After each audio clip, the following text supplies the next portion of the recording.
was a real eye-opening experience actually working with Rob on this project because step back for a minute and actually now think about how would you plan your community without an OCP? It's basically zoning without an OCP, zoning without a roadmap. What would that actually look like in your community? We thought, wow, what is that? So as much as we're challenged with our OCPs, it'd be a pretty challenging world if we actually didn't have that type of vision document within our communities. So I'm going to talk about a couple of communities next door. I'm going to show my age and see if anybody in this room knows who this person is. Was anybody born after home improvement came about? So this is our next door neighbor, Wilson. So I'm going to talk about some planning legislation at the OCP level in Alberta and Saskatchewan, but I'm just going to start with the BC context. This should be pretty familiar, hopefully, with all of you. Our population is about 4.7 million people.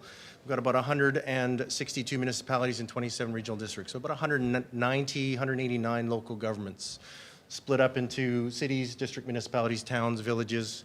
At one point, we only had 2 resort municipalities. Now we have 14. 1 regional municipality, single-tiered Northern Rockies. 1 Indian government district with Seashelt, and 1 jumbo municipality. We're not quite sure what that is, but it's pretty jumbo. So compare that to our next door neighbor, which has about the same population, 4.2 million people in Alberta, but they have twice the number of local governments, 333 of them. Concentrated mostly in cities, but they also have counties, municipal districts. So there are no unincorporated areas in Alberta. They're separated by counties if you're outside a municipality. Similar to BC, there are specialized municipalities. Fort McMurray is a regional municipality similar to Northern Rockies.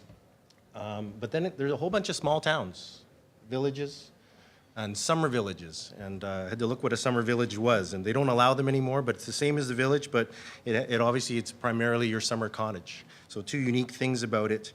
The legislation mandates, because you're there in the summertime, legislates that all meetings and elections must be held during the summer, and you actually get 2 votes. If you own property there, you get 1 vote for your council there, and you also get to vote in the residents in the town that you're actually from as well too. So pretty unique place. And then 8 improvement districts. So the history of planning regulations in Alberta. So 1929 was the Town Planning Act, introduced zoning regulations. Went along nicely for about 40 years until the Real Planning Act, I guess, came out, which then required all local plans to conform to an applicable regional plan. So again, that hierarchy of planning, which Rob has talked about, where there's that gap tooth, if you would, in the policy statements. This is requiring that regional plan and the conformity to that regional plan. In 1977, the Planning Act was expanded to include regional planning, and they created regional planning commissions, and they went along nicely for about 20 years. And then in 1995, they said, we've had enough with regional planning.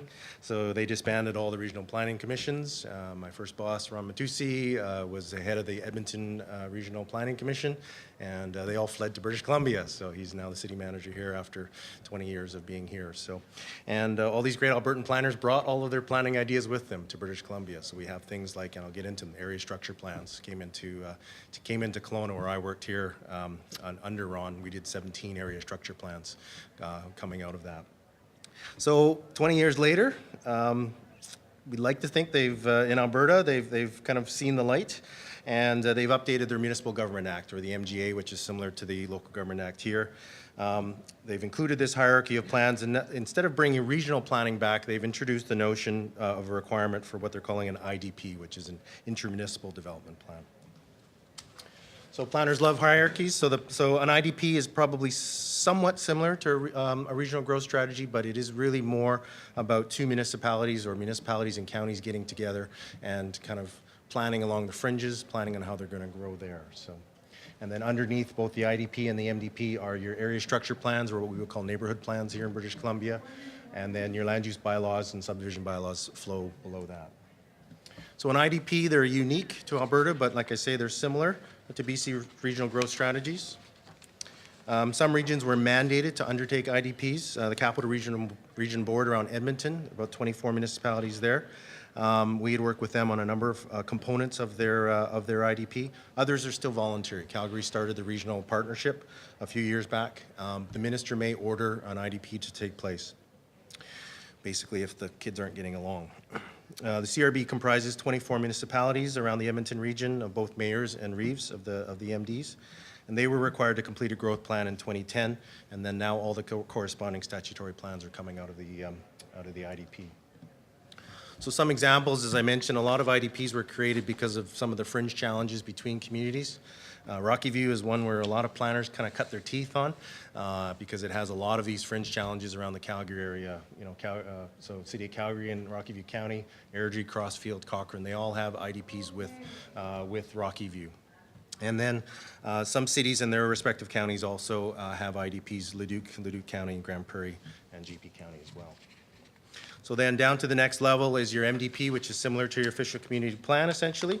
Except in Alberta, it's mandatory for any community that's greater than 3,500 in population.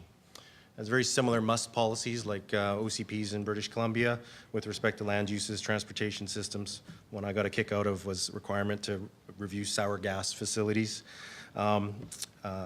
It talks about the requirement to ensure that you have municipal land for under reserve and school lands under reserves as well, which I thought was pretty interesting. And then clearly, because of the protection of agricultural operations was also something that's in a must policy in your MDP. And then a lot of other May policies very similar to OCPs in British Columbia. So area structure plan is the next level down. Again, we do have some area structure plans in BC, but generally we call them neighborhood plans. The difference in Alberta is that it is a statutory document within the MGA. Usually it's driven by developers, but it could be led by the local government. It outlines that next level of sequencing. You saw a couple of examples that Rob had shown that would look like an area structure plan. Sequencing of land uses, population density, transportation, and servicing. Coming out of that would be the outline plan. So this would be the first phase. The one that Rob showed would be the first phase of that development. Would be a more specific outline plan, and that provides a more specific planning framework within that ASP, and it conforms within the general concepts of the ASP. The benefit of the outline plan is it outlines clearly where the road connections are going to take place between phases, between developers. You might have multiple landowners. So it basically locks down basically the outline of the larger plan. Ideally, this was intended to be hard-coded into statute, but it's not at this time. It is a non-statutory planning document. It's approved by council resolution, but not by bylaw. So in a perfect world, it would be actually locked into the statutory process to ensure that that this developer knows that this is where his road connects to the other developer next door, and the water systems and the sewer systems. So yes, going to my next door, the land of my birth, Saskatchewan has a booming population of 1.414 million people. So it has a quarter of the population of British Columbia, but it has almost 800 municipalities. So again, 4 times the number of municipalities in British Columbia. 16 cities, only 9 of them above 10,000. Again, 146 towns, 260 villages, 40 resort villages. There are about 50 villages in Saskatchewan with populations of under 50 people. They have their own mayor, their own council. They got a lot of land, they got a lot of roads, probably don't have a lot of money. So they are a statutory municipality in the province of Saskatchewan. So again, 1/4 of the population with 4 times the municipalities. So a much stronger, let's call it parental overview of planning in Saskatchewan, just because of the capacity of 800 municipalities to be able to manage their own planning affairs. So the Planning and Development Act is much more oversight, a lot more oversight. It authorizes the Lieutenant Governor and Council to adopt statements of provincial interest. So very clear statements that the province of Saskatchewan outlines for all of the municipalities to follow with respect to the provincial interests in planning as well as the municipal interests in planning. So very broad, very visionary principles with respect to plans must be comprehensive, sustainable, responsive, sensitive, efficient, and effective, cooperative, and informed. The purpose of the Statement of Provincial Interest is to identify those, as I mentioned, those provincial interests to guide provincial and municipal planning decisions. And so some of the curious components of that as they go down the line. Agriculture, obviously, in Saskatchewan is very important to the economy. Biodiversity, natural ecosystems, very similar things that you'd see in British Columbia here. But these are clearly laid out from the provincial level, that these are the things of provincial interest that must make its way through the, through the municipal components of land use planning. Public works, residential development, there's Rob's favorite, sand and gravel, source water protection, and transportation.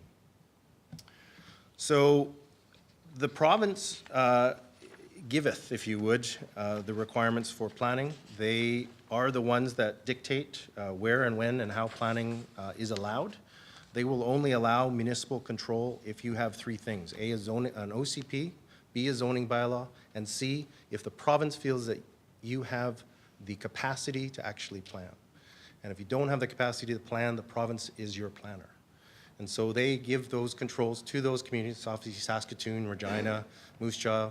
The province has deemed, yes, you can plan, you can have your own planners, you can actually make land use decisions. But for those 750 other municipalities, province still maintains control of all land use control and land use decisions.